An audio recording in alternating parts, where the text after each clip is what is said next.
Hi everybody, I'm Paul Tran. Welcome to Learning Unplugged, the place to come for acoustic music and acoustic learning. By acoustic learning, we mean learning with no technology, except the camera pointing at me right now. What we do on Learning Unplugged is we take a look at some simple, effective models that help us think and do things differently. So let's put the saz away.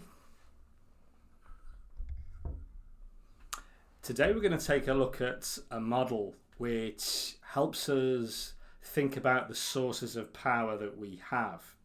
It's from a couple of people called French and Raven, and it's called French and Raven's Sources of Power. 8 sources of power that we're going to take a quick look at and have a think about how we can apply this when we're out in the wide world.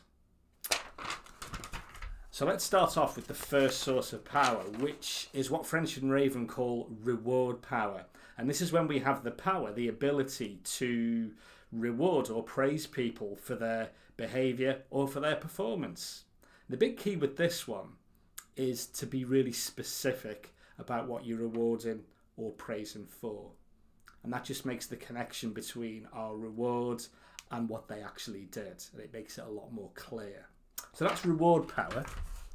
The second source of power is the flip side of reward, and that's coercive power. And this is where we actually have the ability to punish people for behaviour or performance. And I'm not the only person that's probably seen this used in a very manipulative and unpleasant way. We have to be very careful with this one. And it's probably one that's more to notice rather than do. That's coercive power.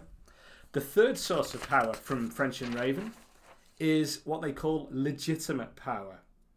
And this is when we've been given authority to do stuff. Now, this could be from our position in the organisation, or it could be from legitimacy given to us by someone else in authority.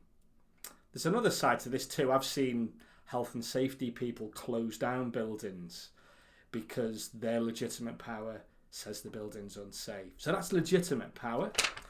The next source of power is what we call expert power. And these are the specialist skills, knowledge, experience that we have.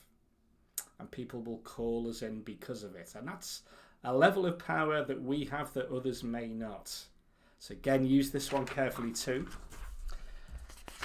Now, this one is something that's often overlooked. It's what French and Raven call reverent power. This is the one when people ask you stuff. They want your help. They want your advice and guidance. That's because they think you've got something to offer. It's from the word reverence. If anybody asks you for help or advice, they feel you have some reverent power. They want to be a bit like you. They want to have your knowledge. They want to have your expertise. It's a really useful one to be aware of this. That's reverent power. The next source of power is knowledge power. Whoops, it's knowledge power. There we go. Knowledge power is when you know your organisation really well. You know what goes on. You know what's needed to get things done. You know that kind of phrase, he really knows what's going on round here. She knows what's going on round here. That's knowledge power. Interesting. We have more of that than we think. And the penultimate source of power is what French and Raven call resource power. This is where we know how and where to get stuff.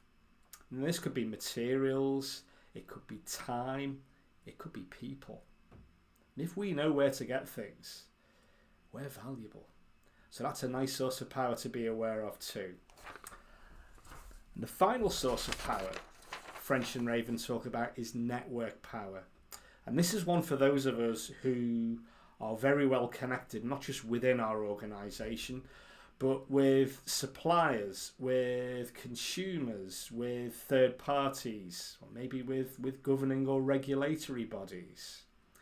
And those of us who are well connected have network power.